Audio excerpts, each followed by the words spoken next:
Oi, pessoal, aqui é a Adriana Cauê Duarte com vocês hoje no nosso canal Estreia Ilustre do Glowway com a Sara Bonfim. Sara Bonfim, ela é mulher, ela é mãe, ela é esposa, ela é jornalista, cineasta, roteirista, escritora, taróloga, espiritualista, esqueci de alguma coisa? Diretora. Com vocês, Sara Bonfim. Olá, Adriana, obrigada pelo convite. Eu que agradeço. Então, Adriana, pois é, se eu fosse me definir mesmo, acho que eu diria que eu sou uma buscadora, porque é isso que me levou para o caminho que eu estou hoje, sabe?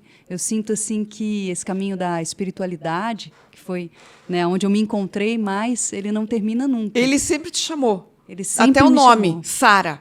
E eu não sabia. Você vai contar um pouquinho pra gente desse Sara. Pois é, já tinha essa coisa cigana de ficar me mudando desde novinha, né? E você nem sabia o que era Santa Sara. Não sabia o que era Santa Sara. Hoje em dia está lá na minha salinha.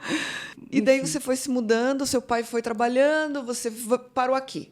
Parei aqui. No início foi bem difícil me adaptar, né? É uma cultura muito diferente. Você veio do Rio de Janeiro, calor, praia, mar, gente bonita. Não que aqui não tenha, porque tem muita gente bonita, mas assim, o calor, né?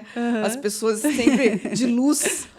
E você fez jornalismo em Curitiba? Você iniciou no Rio? Como é que foi? Eu iniciei no Rio, na faculdade Hélio Alonso, lá.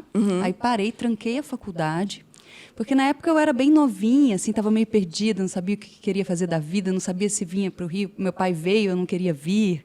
Aí ele meio que forçou a barra para eu vir. Foi difícil assim me adaptar no começo para Curitiba, né? Do Rio para Curitiba, o pessoal é muito diferente. E aí, depois de um tempo, acho que uns 2 anos, aí eu voltei a estudar. Aí foi na Universidade Positivo que eu me formei. E você queria o quê? Câmera, ação, tela? O que você almejava quando você fez jornalismo? No início, eu sempre gostei muito de escrever, mas acabou que fizeram um teste na escola, para quem ia ficar na rádio da escola, eu fui muito bem.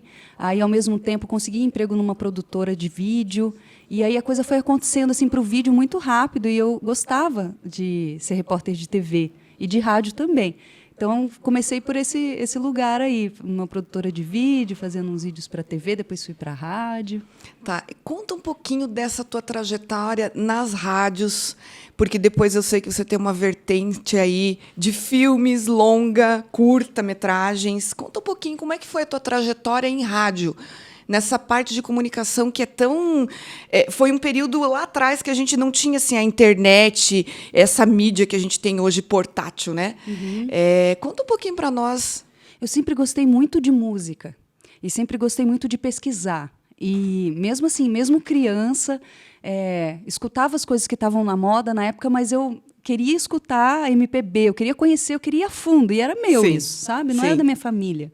E aí teve um teste para uma rádio, e na época eu estava até lendo a biografia da Billie Holiday. Aí perguntaram que livro você está lendo. Com certeza, acho que foi a favor, né? Aí comentei lá, e comentei das coisas que eu já sabia. Aí no início, assim, não tinha muita segurança, era meio estranho. Sim. Mas fui me soltando e fui percebendo que comunicação tinha muito a ver comigo mesmo.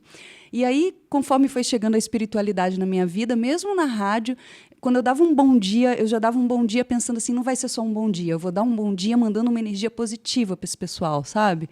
E você acha que ali o universo já estava conspirando para tudo que você prega hoje, todo o exercício espiritual que você faz hoje? Você acha que a rádio foi uma porta para você reconhecer algumas coisas da Sara em você? Eu acho que sim, ainda assim eu não tinha muita consciência, mas na rádio e na TV eu vi assim, que a comunicação era algo muito poderoso para ajudar a mudar a consciência das pessoas. Mas dentro desses veículos eu ainda não tinha a abertura que eu queria ter para realmente essa mudança de consciência. Mas aí, quando eu estava na TV, como era um ambiente muito estressante, eu fui procurar uma psicóloga junguiana, e aí aquilo mudou a minha mente. Eu achava que era por causa da TV que eu estava indo. Eu disse para ela, falei, não, estou indo porque o ambiente eu estou ótima, é só o ambiente de trabalho que eu estou, que é muito competitivo, eu preciso estar preparada para isso. Depois eu percebi que não estava ótimo. Tinha muitas coisas para resolver dentro de mim. Você acha que esse ambiente ele proporcionou uma mudança porque você achou, poxa, esse caminho aqui está se tornando tóxico para a minha vida? Exatamente. Apesar de você ter, eu sei que você não tinha um viés popular, você tinha uma cultura estrutura diferenciada, por isso que você procurou rádios diferenciadas para você estar trabalhando e contribuindo. Mas você começou a observar que aquele ambiente começou a se tornar tóxico porque você estava cada vez mais espiritualizada. Na verdade, eu ainda não era tanto, mas eu já percebia que eu não conseguia me encaixar. Aí eu ficava pulando de um emprego para outro, eu não conseguia me encaixar. Sempre me sentia muito julgada, tinha coisa da competição, tinha, sabe? E era um mundo masculino? Era pesado. Era mais masculino? Masculino, assédio, então, nossa. Conta um pouquinho, assim, e preconceito por você tá trabalhando numa mídia um pouco mais masculina, né? Tinha uma retaguarda que também, eu creio, hoje mudou muito, mas a gente está falando aí meados do quê? 2008, né? Você ficou nesse período de comunicação em 2008 até 2018? Até 2018. Nas rádios, no geral, era sempre muito gostoso trabalhar, era mais na TV, que era um ambiente mais pesado, sabe? Entendi, de competição.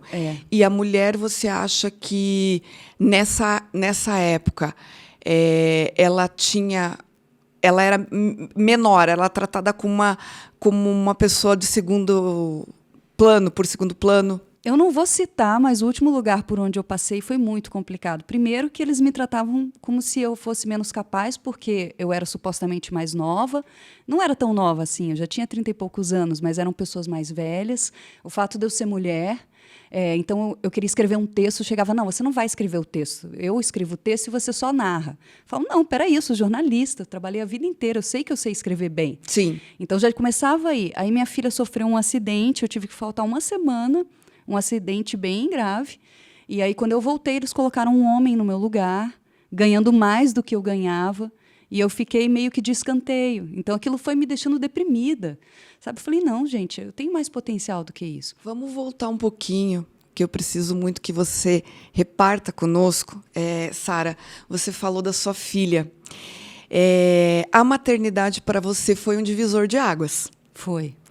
Conta um pouquinho como é que foi. Você teve a Júlia em casa.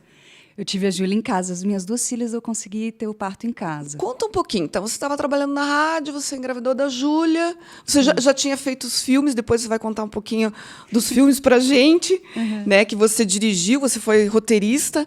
Mas conta um pouquinho. Você tinha essa concepção ou foi algo que foi crescendo junto com a Júlia? Eu quero ter a Júlia em casa. Foi crescendo junto com a Júlia, porque na época eu já fazia yoga, que foi uma das coisas que também começou a transformar a minha vida, né? E aí fiquei muito próxima de uma amiga que é professora de yoga e ela teve a filha em casa. Você assistiu? Não, mas ela me contou. Ela é até uma das personagens do meu filme. Ela me contou como que foi esse parto e aí eu fui me informar, fui atrás assim para tentar entender e vi que era seguro, vi que era possível. E aí ela falou, vou te preparar, eu vou te ajudar. E ela já foi me preparando, assim, né, psicologicamente, e até a gente fazia as posturas já avisando, né, o momento do parto. E aí, imagina, eu que sempre fui menina de prédio, né, criada em prédio, não tinha tanto contato assim, com a natureza, amava a natureza, mas era coisa de final de semana. Você era a menina do parque do final de semana? Era eu. E aí, de repente, vi aquela coisa acontecendo dentro do meu corpo, me conectei com esse lado mais selvagem, bicho, né? Fui entendendo que eu também era bicho. E isso foi mudando a minha vida. Na mesma época, eu fui encontrando pessoas que foram me mostrando esse caminho, né, mais espiritual. Quando você vai procurando um caminho, que você está se conectando, você começa assim, você vai se envolvendo das pessoas que vão estar na mesma vibração que você. Exato. Certo? Uhum. E daí chegou o dia. Você estourou a bolsa. Conta um pouquinho dessa experiência, que é tão diferente. Pois é, aí eu estava muito confiante. E a minha mãe, ela sempre teve partos muito difíceis. Vocês são em quantos? A gente somos 3, mas a minha mãe perdeu mais 3. Entendi. E os 3 ela teve no hospital, quase morreu, aquela coisa toda. Eu falei, não, eu quero quebrar isso. Eu quero quebrar. E a minha avó teve 17 filhos. A mãe da minha mãe. Tadinha. A sua avó tem um viés espiritual que a gente já tudo vai em voltar casa. nela, né? É, e tudo em casa. Eu falei, não, eu tenho essa memória dentro de mim, eu quero recuperar isso. E aí a parteira foi uma querida, assim, maravilhosa, me passou muita segurança. Ela também é enfermeira, obstétrica, já tinha feito muitos partos. E aí era um grupo, eram 3, na verdade. Aí foram 2 lá para casa. A que eu queria, que eu tinha mais me conectado, foi junto. E aí ela ficava, não, vamos lá, você consegue. E ela já vai treinando o companheiro também, né? Porque ele tem que estar junto. Ele tem que estar junto. E era Ele muito viver engraçado. essa experiência. É. Acho que eu não teria coragem. Ele teve. Então parecia que eu era uma atleta e ele era o meu treinador. Eu falava, vamos lá, respira, você consegue, não sei o quê. Falei, E você acha que esse foi um divisor de águas, a maternidade, para você? Acho que para toda mulher. Mas como você teve essa experiência, que não é algo tão comum, na minha concepção, talvez você, quando você teve contato, começou a surgir várias mulheres que tiveram parto dentro de casa? Com certeza. Na época que eu tive a Júlia, estava voltando a ser uma coisa mais... Hoje em dia eu vejo que está bem mais difundido, ainda, claro, dentro de uma bolha, né? Sim. Infelizmente, ainda tem um não é tão preconceito. acessível. Tem um preconceito, também não é barato. Então, assim, eu tive essa possibilidade, essa sorte de ter acesso a informações, a pessoas, de poder pagar, né? Infelizmente, ainda não é uma coisa tão difundida. Vejo que está caminhando para isso, né? Mas aí, enfim... Voltando lá no teu jornalismo, na tua experiência na rádio, lá você entre aspas, me corrija se eu estiver errada, você se descobriu taróloga? Como é que aconteceu isso? Porque você foi descobrir que você tinha uma vertente dos teus antepassados que já faziam essa parte holística. Eu descobri muito tempo depois, porque olha só, primeiro que o meu pai é da maçonaria.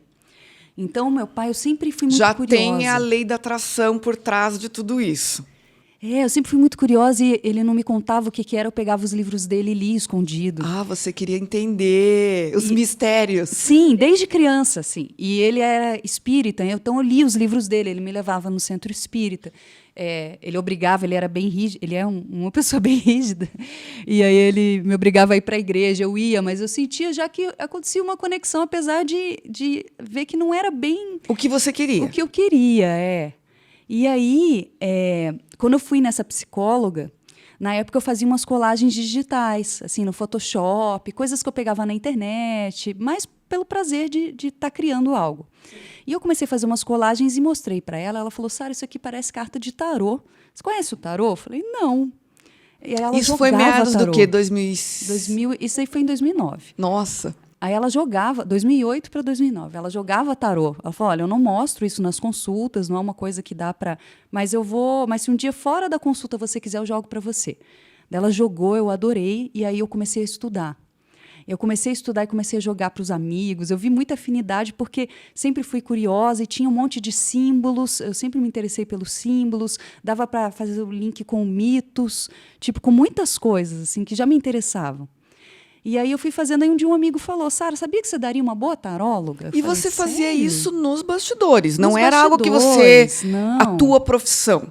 Não, nem Mas você pouco. sentia prazer cada vez mais naquilo. Muito, e também comecei a fazer yoga na mesma época. Conta um pouquinho. Qual que é o benefício que você teve? Fala um pouquinho dessa arte milenar, né? Porque eu imagino assim que a yoga, ela não é só você se encontrar com você mesmo, né? Eu vou meditar para me encontrar comigo mesmo. Tem uma questão também que você trabalha o corpo, delineia o corpo, né? Não é só o teu interior, tua alma, enfim, mas você tem uma questão de força aí, né? Porque a gente vê algumas matérias falando de yoga, eu penso assim, será que eu dou conta disso? Conta um pouquinho para nós. O yoga é uma filosofia de vida, né? Aí você começa a entender que você leva isso para a vida, não é só na sala de aula, porque ele traz muito lugar da presença. Assim. Então, imagina, eu comecei a fazer posturas que eu nem imaginava que o meu corpo fazia, umas coisas que eu nunca tinha feito na vida. Eu falei, nossa, gente, que postura é essa que eu nunca imaginei? E o poder da mente nisso tudo. Aham. E o poder da mente, porque você precisa estar focado ali. Claro que até hoje eu tenho várias limitações, eu sou bem encurtada, tem posturas que eu não consigo fazer direito, mas te traz para o momento. Então, esse exercício de você ter que estar conectado ao aqui e agora, sem estar pensando em outra coisa, tá plena, né? Ele vai transformando a sua vida, porque daí você começa a trazer esse estado meditativo para o dia a dia. E quando você faz isso, você começa a perceber, você não entra num lugar automático, né? Então você consegue se perceber reagindo às coisas e não se identificar. Falar, opa, peraí, normalmente né, Você já ia... Eu já ia retrucar, ou eu já ia Isso. fazer tal coisa, aí você para e percebe, fala, opa, mas eu preciso fazer isso? Por que eu estou fazendo O que isso? vai agregar na vida, né? É. Então, e você se encontrou. Me encontrei, e foi o começo de um De uma grande nova era, encontro. de uma nova Sara. Entendi. E você fazia regularmente, você acredita muito naquela frase, mente sã, corpo sã? Com certeza, com certeza. Porque o corpo, eu não tenho dúvida assim, de que as doenças e tal começa somatizando de um outro lugar, de como está seu emocional, como está sua mente. Isso daí é do sutil para o denso, né? E você já fazia yoga, já estava ainda trabalhando com jornalismo. Conta um pouquinho como é que foi, entre 2014 e 2018, você produziu 3 filmes. O primeiro deles foi uma crônica de vida cigana. Meu, essa daí foi algo proposital. Você falou, viu o tema, eu falei, meu, o que é isso na minha vida? O que isso está querendo me dizer? Então, na verdade, esse foi em 2008, que foi o trabalho final do jornalismo. Foi 2008, entendi. Esse documentário. Uhum. E aí eu cheguei em Curitiba e vi as ciganas na rua, e aquilo me despertava a atenção, a curiosidade, eu achava tão lindo. A força da Sara aí, né? Desse nome. Eu nem sabia de Santa Sara Não, você não sabia de padroeira Santa. dos ciganos, não sabia de nada disso. Sim. E aí chamou muita atenção. Falei, nossa, eu quero fazer um filme sobre os ciganos. E aí comecei a ir nos acampamentos, a conhecer melhor. E adorei, assim, me conectei muito. Mas eu ainda não entendia muito bem. Já tinha o tarô, mas eu ainda não tinha conectado muito bem as coisas. Você estava aprendendo. Isso. E fazendo esse longa. Uhum. Interessante. E como é que foi a experiência? O que você aprendeu disso? O que você trouxe para a vida disso, dessa experiência? Dos ciganos? Sim. Eu vi uma coisa muito linda neles, que é assim, imagina, eles num acampamento, embaixo do viaduto, e eles têm, assim, essa sensação de liberdade, E de glamour, sabe? ao mesmo tempo, não tem? Não, e você vê tudo limpinho, assim, as panelas brilhando, e uma fé. E é muito curioso, assim, como os ciganos são, porque eles unem o sagrado e o profano, entendeu? Ao mesmo tempo que tem aquela coisa de você vai lá... De ritos, né? Eles têm os ritos. Você vai lá, você dá uma negociada, você dá uma enganada para conseguir se dar bem ali naquele negócio, sabe? Mas, ao mesmo tempo, você está lá rezando, você está confiando que as coisas vão acontecer. É muito curioso, assim. Mas você não chegou a ficar, por exemplo, eu passei uma noite no acampamento. Isso não. Eu não dormi no acampamento. Então, acontece assim, e depois eu fui perceber que eu tive contato com tribos indígenas também e tal, e eu fui percebendo... Depois você vai contar. Eu posso contar. Que foi lá no Acre. Uhum. Que é muito separado, assim, os homens das mulheres, e eu não tinha essa noção. Mas os ciganos... Também. Entendi. Tem uma coisa bem tribal entre os ciganos ainda, assim. Então, Então eles separam. Separam. E eu cheguei muito inocente, já conversando com os caras, e fui percebendo que as mulheres não ficavam muito à vontade. Uhum. Então, dormir no acampamento também não era muito uma opção. Eles também são receptivos, mas não chegavam... Cada um no seu lugar. É. Você não é da minha tribo. Exatamente. Isso é bem... Você é brasileira, né? A gente é cigano. Tá, e eles... e o que mais? O que eles fazem durante o dia? Eles trabalham? Ou as mulheres ficam cozinhando? Ou elas também saem pra rua? As mulheres que levam o dinheiro para casa, elas vão para a rua ler a mão, ou vão jogar cartas. A quiromancia é muito forte, né? É muito forte. E você acompanhava? E fazem tudo, elas trabalham pra caramba, assim como nas tribos, as mulheres dão conta de tudo. E os homens, eles ficam ali, meio que, eles são livres para fazer o que eles quiserem, e eles são muito comerciantes também. Então, tem alguns que têm loja, outros vão para a rua vender, outros fazem negócios quando, né, ficam prestando atenção nas oportunidades. Então, eles têm um viés muito forte de empreendedorismo, né? Tem. Entendi. E aí, a gente tem um outro, que você tem o roteiro e a direção, que é o Quadros. Isso. Do que trata o Quadros? Aí, Foi edital? em 2000 esse filme eu filmei em 2009, foi logo no ano seguinte. Eu fiz uma pós que era o feminino no ser e na cultura. Foi tudo ao mesmo... Bem, o boom foi nessa época, assim, né? Do surgimento da espiritualidade. E aí, quando a Júlia veio, só coroou, né? Em 2012. Que eu Você se engravidei. tornou mais forte, porque a mulher, ela tem essa construção. Eu sempre falo que tem o antes e o depois, né, de você ser mãe, porque às vezes a gente nem se lembra de como a gente era antes. E você acha que o teu feminino, você falou do teu parto, assim, poxa, a gente é bicho, né? Eu acho que a gente se torna muito leoa, muito bicho. Não mexe na minha, entre aspas, na minha cria. Né? O que te agregou nisso tudo? E você está falando aqui do Quadros, que veio bem a calhar depois da tua maternidade ali. O Quadros não, ele veio antes ainda da Ele veio antes da maternidade. Mas ele veio de um processo de me tornar mulher. Porque até então eu achava que era muito mais negócio ser homem, sabe? Eu tenho dois irmãos, e eu via que eles tinham muito mais vantagem do que eu em vários aspectos. Não brinca.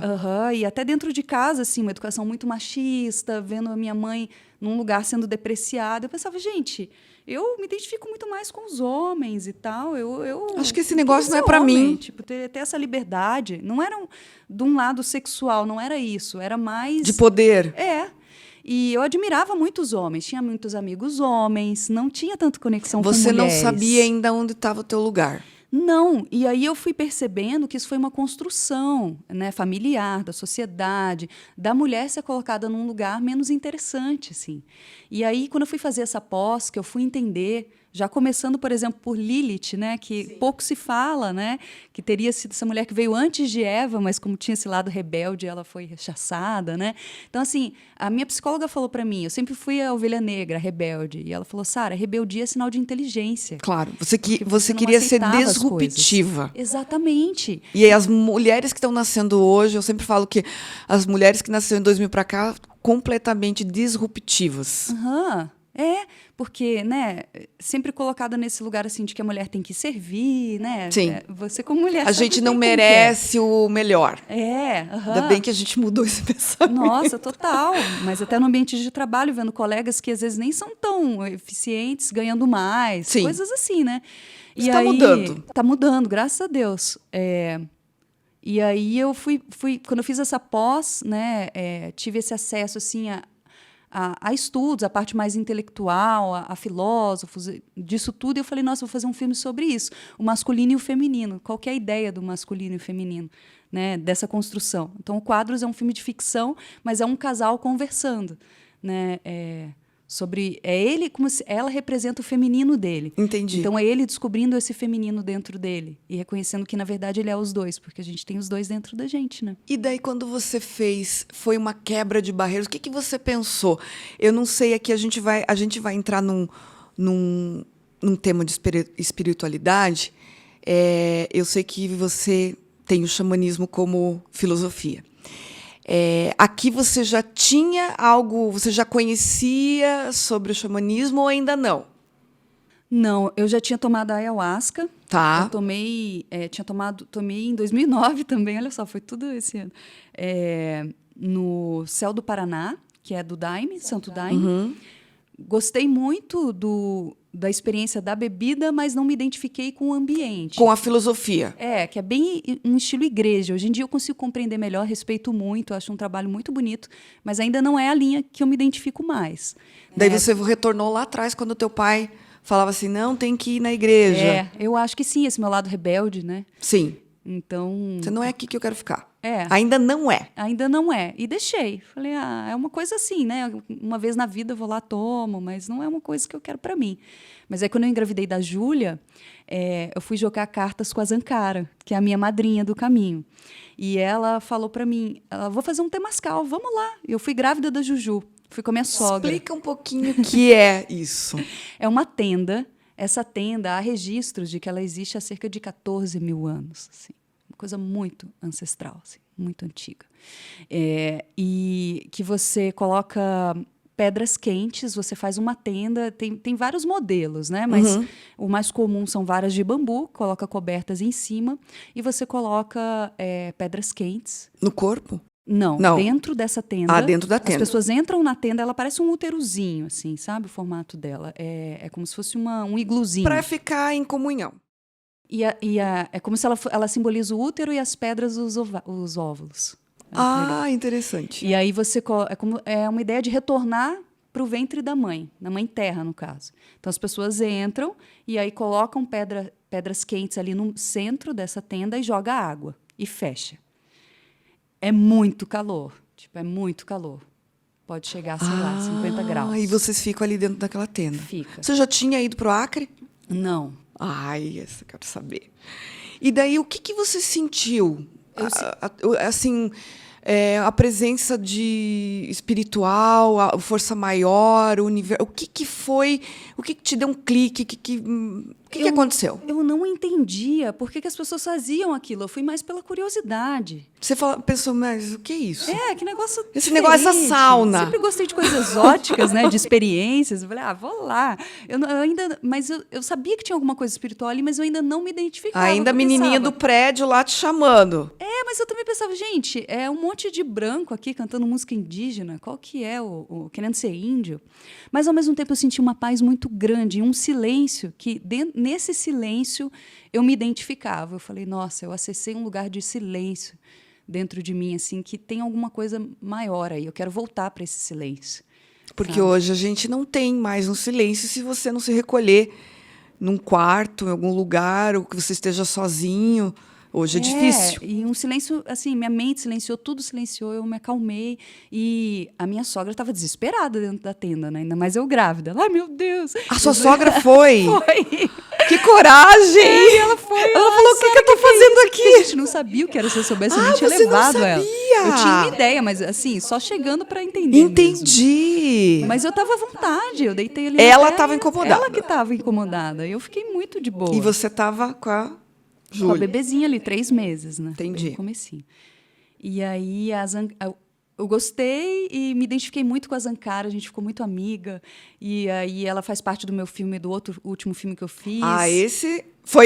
O teu filme esse filme que você fez foi antes de ir pro Acre ou depois? Foi antes. Tá, a gente vai falar do filme já já. E aí ela falou, Sara, sirva a ayahuasca também numa cerimônia dentro desse desenho, que é um desenho inspirado nos Lakota, mas assim, é de uma tradição que vem do México, chamada Fogo Sagrado de Itzatilatl. A gente vai falar sobre isso. Porque depois você foi... Aí eu você fui pra essa tradição. Você foi para essa tradição. Conta um pouquinho desse teu filme, Só Sereias... Não Só Sereias ou Faunos. Não Só Sereias ou Faunos. Que também você escreveu, né? Foi roteirista, cineasta, diretora. Conta um pouquinho desse filme, que eu achei super interessante. Conta um pouquinho de você, né? Foi baseado em você, Sara? Foi, né? Acabou que foi, assim. E daí também, eu acho que foi meu último filme, porque eu também percebi que talvez eu não fosse tão criativa para fazer filmes de ficção. Ou algo que fosse tão distante da minha realidade, que no final das contas eu estava sempre falando de mim. E talvez seja sempre isso, né? É sobre isso, na realidade. Sempre falando sobre isso. Mas aí, enfim, esse filme foi sobre como eu, que sempre morei na cidade, quando engravidei, né, percebi esse lado mais selvagem dentro de mim, percebi que eu também era animal. Todas nós depois a gente percebe. Né? A gente, né, demora para perceber, mas a gente tem um clique, um botãozinho que liga lá, que depois você percebe essas coisas. Sim. Né? Sim. Então, pois é. Daí você foi fazer esse filme, eu assisti. Que bom. Eu queria entender. Engraçado que eu me vi muito lá. Eu falei assim, nossa, quantas coisas que a gente pode construir e abandonar. A gente pode deixar pelo caminho. Mas conta um pouquinho lá, Sara.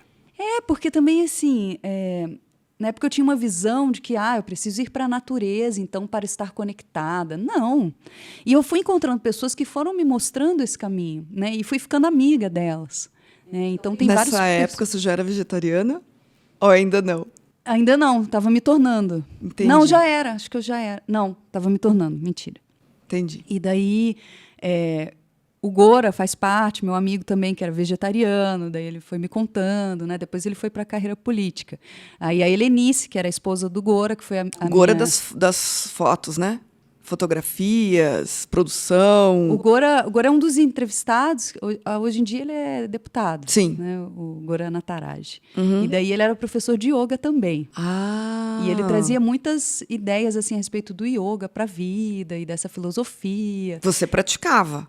Eu praticava. Sim. Daí fiquei bem amiga da Helenice, que foi a pessoa que me ajudou para o parto. Entendi. Né? Que me treinou, Sim. supostamente. Sim. E aí a Zankara faz parte do filme, aí tem o Mago Jardineiro, aí tem vários personagens. A Terezinha Vares, que é uma pessoa super interessante, ela é dona de uma reserva ecológica. Assim, ela herdou da aqui família, no Paraná. ela cuida. Aqui em Curitiba, todo mundo aqui em Curitiba. O Cláudio Oliver, que é um grande filósofo. E daí você foi descobrindo que nós temos uma natureza rica ao redor da selva de pedra. Exatamente. E foi tão forte isso que, na época, a gente estava construindo a praça de bolso do ciclista. A gente fez um movimento entre os ciclistas de construir uma praça na cidade. E aí, a gente foi plantar um ipê no centro da praça, e aí eu botei a placenta da minha filha embaixo desse ipê. Não brinque.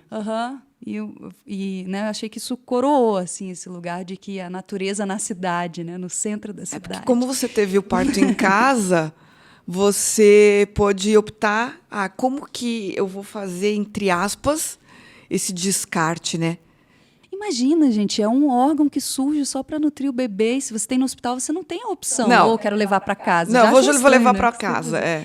E dá para fazer muita medicina disso daí. Dá para fazer tintura, dá para fazer, né? Enfim, e há quem plante e é algo. É uma memória bonita, eu vi né? que daí eu assisti o filme, né?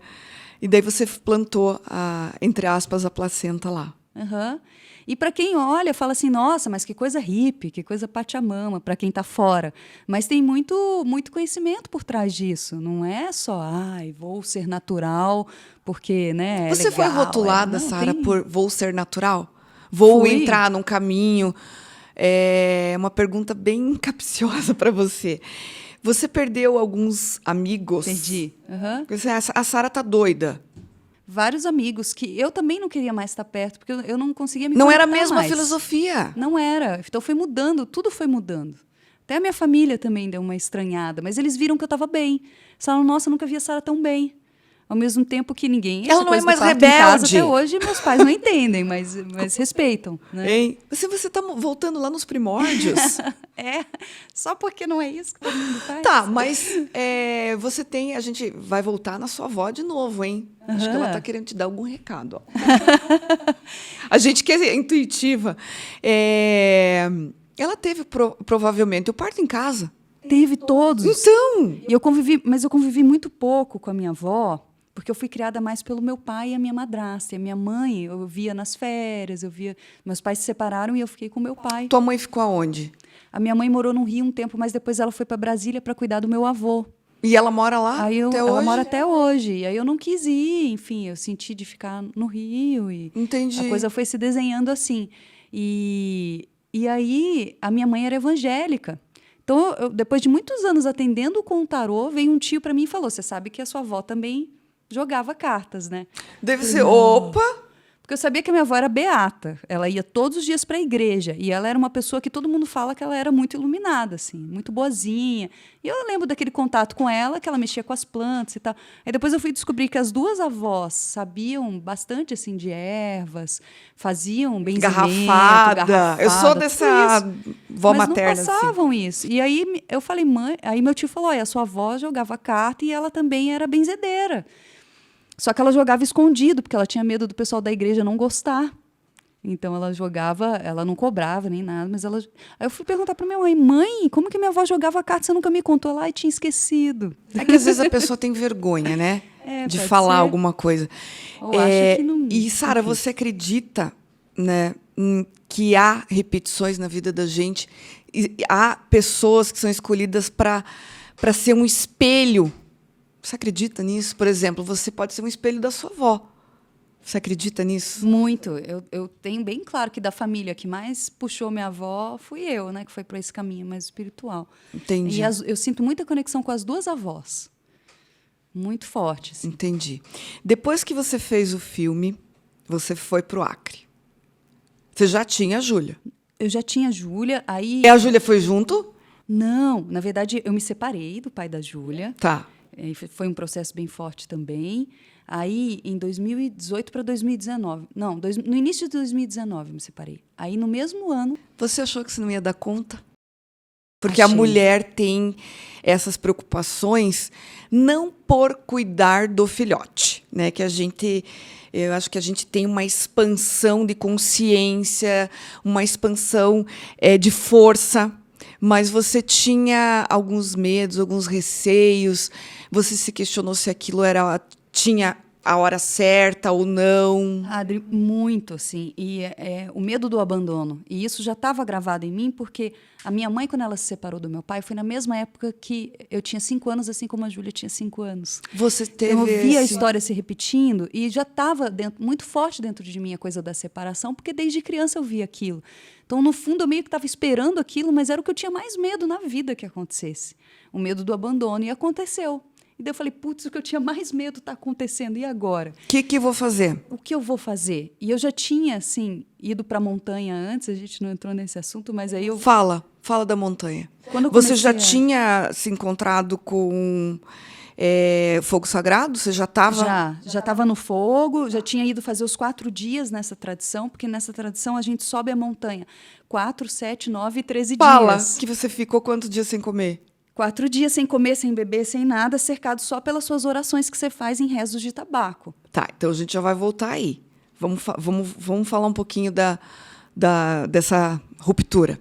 Você teve o medo do abandono. Muito, E como muito, é que muito. você deu a volta por cima? Assim, não, eu preciso me conectar comigo mesmo. Quando eu voltei para... Eu tinha ido fazer os 4 dias, eu ainda estava casada. E quando eu fui fazer os 4 dias, o meu rezo foi assim, ó, eu entrego a minha vida para a espiritualidade. É isso, assim. A minha vida não é mais minha. É de vocês. Ah, então você foi para a montanha. Nossa, eu me emociono, mas eu lembro que eu fiz esse rezo e tudo que você reza na montanha acontece. Juro para você. E eu não sabia o preço que ia custar isso. Tanto que o meu casamento, né, foi por esse lugar, porque o pai da Júlia não se conectava com a espiritualidade. Então foi ficando cada vez mais evidente. Foi afunilando. Assim. Foi. E aí, mas foi tão difícil ficar esses 4 dias lá que eu pensei, eu não volto nunca mais para isso aqui. E aí, quando a gente foi se separar, eu estava muito assim, próxima à separação, eu percebi que era um caminho. Eu falei, não, agora eu preciso voltar para a montanha. Preciso. Você fez os 4 forças. dias lá. Aí eu fui para o 7, né? Tá, mas nesses 4 dias você se conectou com o sagrado. O que foi de mais forte? O que você viveu de mais forte lá? Porque você falou, Adriana, isso aconteceu. Se você quiser falar, lógico, não sei se você pode contribuir. Mas, assim, isso aconteceu comigo. O que foi de mais forte, mais gratificante, mais especial para você? Foi perceber que eu dava conta, que eu já tinha percebido no parto, que eu era mais forte do que eu imaginava. Com certeza. Né? Que você é um bicho, assim, né? Que você tem esse lugar. E lá também, eu briguei o tempo inteiro com a minha mente, eu não queria estar lá, o que eu estou fazendo aqui, sofrendo. Mas aí porque quando você mexe com algo fisiológico, que é primeiro a fome, depois a sede, e depois o cansaço. Uhum. Quando você passa, acho que esse primeiro dia, o teu corpo, o teu metabolismo vira uma chave. Olha, confirma isso para mim.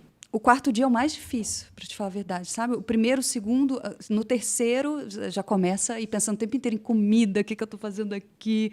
Mas aí eu cheguei numa reflexão que eu pensei, cara, eu passei a vida inteira estudando filósofos de fora, admirando, né? Uhum. Fulano alemão, fulano inglês. Filósofo de carteirinha, né? Que você tem uma carteirinha. Não, eu sou filósofo. Não, tinha grandes reflexões, mas eu pensava, isso aqui... Isso é verdadeiro. Essa conexão com a terra aqui, isso aqui, eu sou humana, eu não preciso ser indígena. E nada é mais verdadeiro do que isso. Do que eu estar buscando uma coisa acadêmica, uma coisa fora, do que eu estar sentindo e vivendo isso aqui. E isso é real. Né? Agora eu entendi por que as pessoas buscam essas tradições indígenas. Porque é isso, essa conexão, esse lugar, ele faz parte de todos nós. Não é algo que vem de fora e a gente assimila achando que faz sentido. Não, eu estou vivendo isso aqui. E aí, para mim, foi... né, eu sempre fui muito mental. Então, eu comecei a entrar num outro lugar de me permitir sentir e achar que tinha uma verdade naquilo e encontrar a verdade através da experiência. Né? E você acha que você começou a ficar mais sensível? Porque daí você estava também já com o teu tarô, você foi fazer outras coisas, você foi fazer mapa astral, você foi fazer apometria, tantas outras coisas que você foi fazer, e foi para o caminho do xamanismo, né, que é uma filosofia, teve essa egrégora muito presente, é presente na tua vida, e você percebeu que você era muito mais forte do que você imaginava. Muito mais. E as coisas foram se apresentando, Adri. Porque, assim, imagina... Uma coisa foi encaixando a outra. Naquele ano eu subi a montanha, veio a separação, foi muito difícil, mas eu vi que eu super dava conta, a montanha me deu muita força. E aí, no mesmo ano, eu sempre senti que um dia eu ia para uma aldeia indígena, que isso ia acontecer. E aí uma amiga me mandou um convite, olha, o pessoal vai para uma aldeia Runiquim, no Acre, vai ter uma vivência de mulheres lá, se você quiser participar, e eu não tinha o dinheiro. Falei, olha, eu não tenho dinheiro, mas tem alguém que vai filmar? Ah, não, já tem fulano que vai filmar. E eu tinha conhecido essa pessoa no mesmo ano, esse cara que foi filmar, que ele é bem do meio, ele filma várias aldeias. Tal. Sim. E a gente foi num casamento e se encontrou, então ele sabia quem eu era. E aí, por algum motivo, ele não pôde ir. Não acredito. O universo conspirando. Uma semana antes ele não pôde ir, a menina falou, olha, Sara, lembrei de você, o Gui falou que te conhece, então, né, que acha seu trabalho legal, você quer ir no lugar dele? Tudo pago. E você foi filmar. Você que filmava. Eu que filmava. Eu falei, eu vou, então vamos. E aonde que a gente encontra isso? No teu Instagram? Então, porque daí a gente não fez um filme, eu fiz imagens para... Você fez imagens, ela, né? Entendi. Que ela ia usar num banco de imagens, não era... Tá, entendi. Você não divulgou. Não, no Insta tem até umas fotos. Tal, tá, mas não foi uma divulgação. Entendi. E quando eu cheguei lá, é uma aldeia bem selvagem, assim, eles abriram para os brancos há cerca de 10 anos. Nossa! E uma tradição muito forte da ayahuasca lá. Muito forte, os cantos, tudo, assim.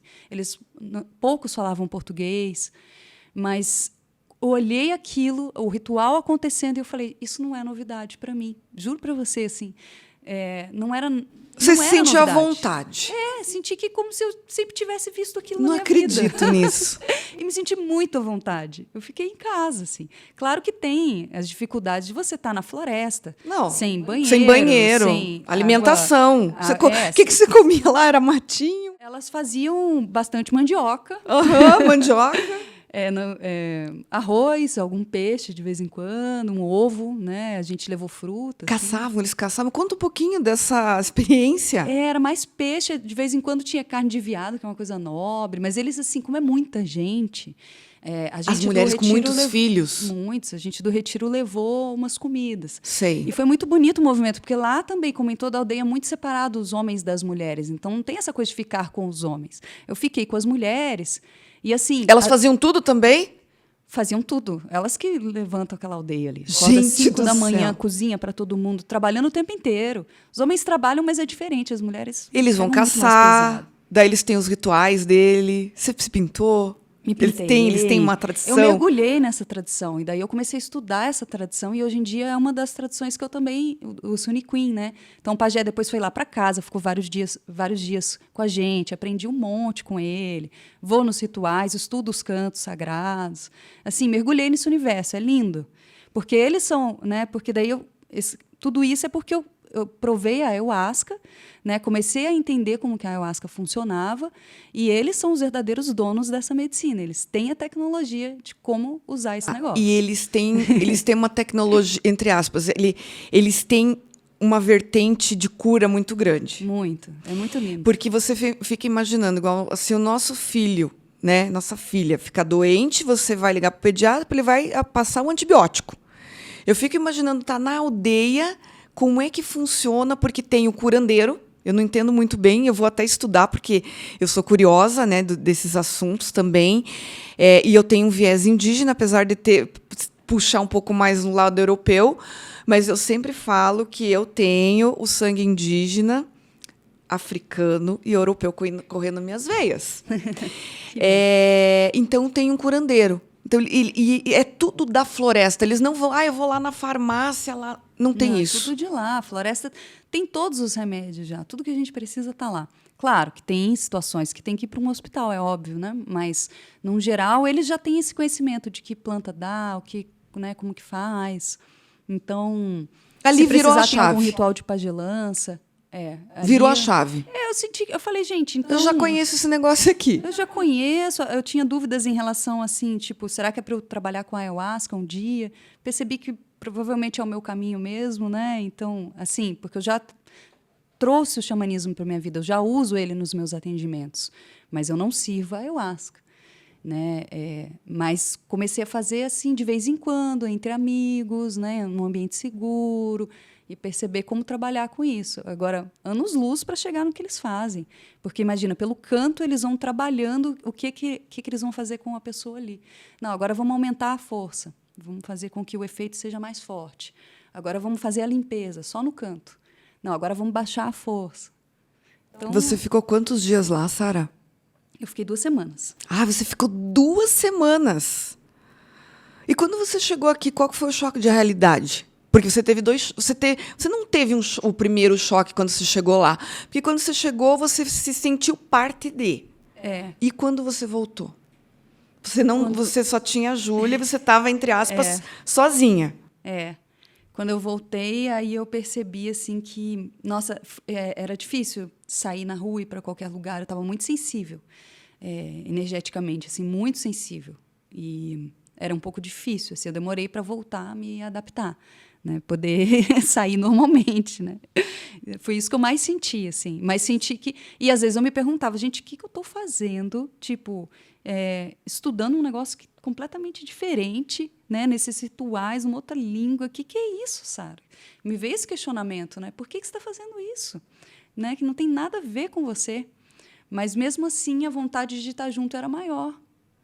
E eu comecei a perceber que, poxa, a gente deve muito para esses povos originários, que eles são os grandes guardiões das florestas. A gente precisa deles. Sim. Então, a gente está valorizando a cultura, está espalhando a cultura, né? Se você não sente participar de um ritual, pelo menos buscar ajudar de alguma maneira. Tem vários projetos. Então, eu comecei a me engajar mais. Falar, não, a gente precisa deles. Eu acho que a gente tem uma força que emana da Terra. E cada vez mais, vou te fazer uma pergunta, Sara. Você tem a certeza que nós somos seres espirituais num corpo carnal? Cada vez mais. Sim, com certeza. E eu gosto... Que a gente não está aqui de passagem. Estou aqui. Não. E cada vez mais a gente vai se cercando daquilo que a gente está projetando. Fala um pouquinho. O que você imagina sobre isso? Eu fui percebendo, porque a gente vai... Quanto mais você trabalha o espiritual, mais você vai conseguindo perceber as energias e o que está no sutil. Então, eu trabalho com o tarô, né? Então, o tarô ele já é um leitor de energias. Trabalho com a apometria, que é uma técnica que você Fala um pouquinho acessa. Da apometria. Então, a apometria... Eu fiz apometria e foi um divisor de águas para mim, gente. Uma amiga participava de um grupo de pessoas que trabalhavam com apometria e eu falei, eu quero entrar nesse grupo. Aí quero entender nem sei isso direito o que é, mas eu quero entrar. E falar, não, mas tem que ver se você vai ser aceito ou não. Eu falei, não, mas eu quero. Joguei no tarô e apareceu. Porque ela falou que era uma espécie de meditação e tal, mas era tudo muito secreto.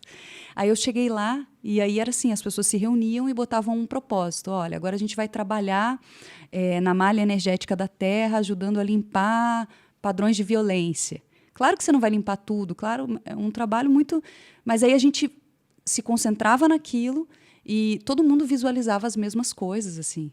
A pessoa que liderava dava os comandos, porque a apometria ela surgiu no Centro Espírita nos anos 60, com a ideia de que assim, a gente tem vários corpos e com o corpo mental você pode se desdobrar para esse plano, para outros planos e trabalhar. É muito louco, assim, né? Mas quando eu falo, não, você tá louca. Mas você vê que na prática o negócio funciona, entendeu? Sim. Então, isso que... E daí, nesse grupo, a gente fazia esses trabalhos em conjunto e todo mundo visualizava as mesmas coisas. Chegava num ponto que falava assim, ei, tem alguém pensando em fulano aqui e fulano não veio hoje. Vamos trazer o pensamento para aqui agora. E eu, por exemplo, era essa pessoa que estava pensando em outra pessoa. Você saía um pouquinho da casinha. E alguém via que eu estava... Eu falava, nossa, gente, peraí. Era muito sutil. Então, assim, a apometria foi mostrando isso, que o que a gente pensa realmente cada vez vai acontecendo mais, né? Com a ayahuasca, eu fui percebendo, fui olhar meu mapa astral. Eu vi que no meu mapa estava essa conexão com os meus ancestrais e esse resgate. Então, assim, e leio o mapa astral e vejo, a coisa está ali. Então, eu fui percebendo cada vez mais que para tudo que está no visível, tem algo no invisível sustentando. Então, e eu tento trazer isso de uma maneira que não pareça muito laira-laira, sabe? Muito borboletinha do astral. Sim, sim. Porque Mas é uma coisa séria. é sério e acontece. Na prática, acontece. É verdade. É isso que importa. Então, É verdade. E você deixou para trás uma carreira, né?